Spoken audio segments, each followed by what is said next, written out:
Welcome back.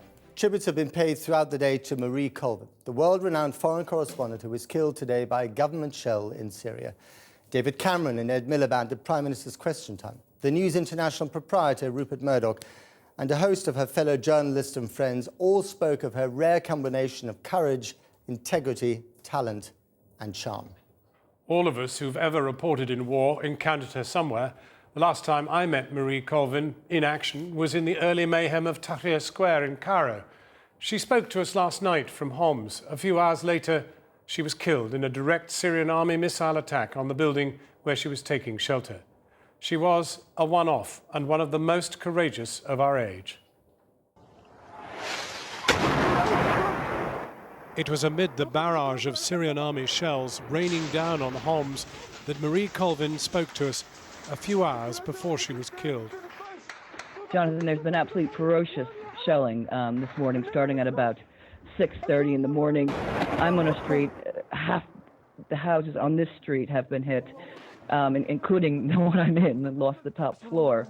The Syrians are not allowing civilians to leave. Anyone who gets on the street, if they're not hit by a shell, they're sniped.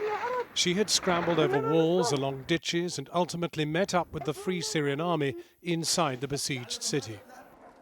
I saw Marie in Beirut the week before last, and we talked about sneaking across the border to Homs, and I said I thought it was too dangerous and I couldn't do it. But she said it's what we do.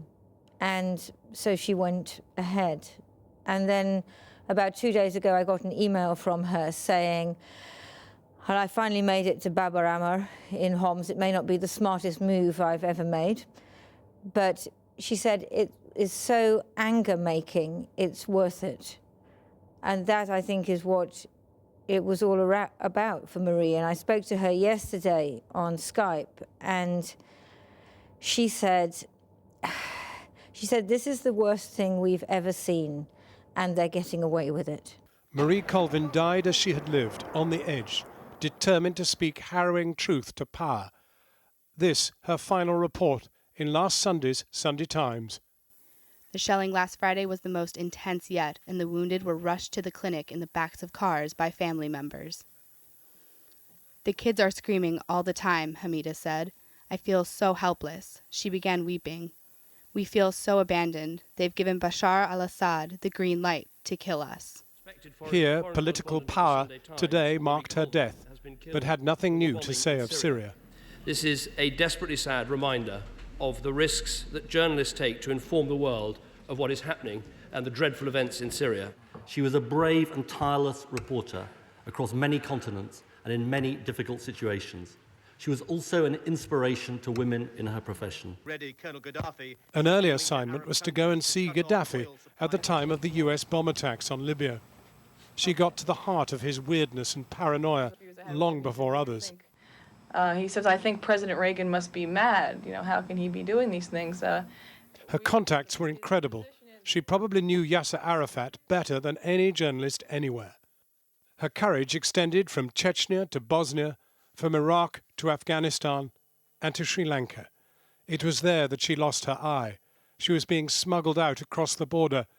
A soldier threw a grenade at her, which slashed into her face and chest. At St. Bride's Church, the journalist church in London, she spoke of the dangers a war reporter faces. Journalists covering combat shoulder great responsibilities and face difficult choices. Sometimes they pay the ultimate price.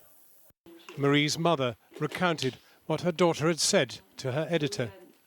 She told him that she was on a story that was important and she wanted to finish it and that she would leave today. And that's really hard because it was just one day.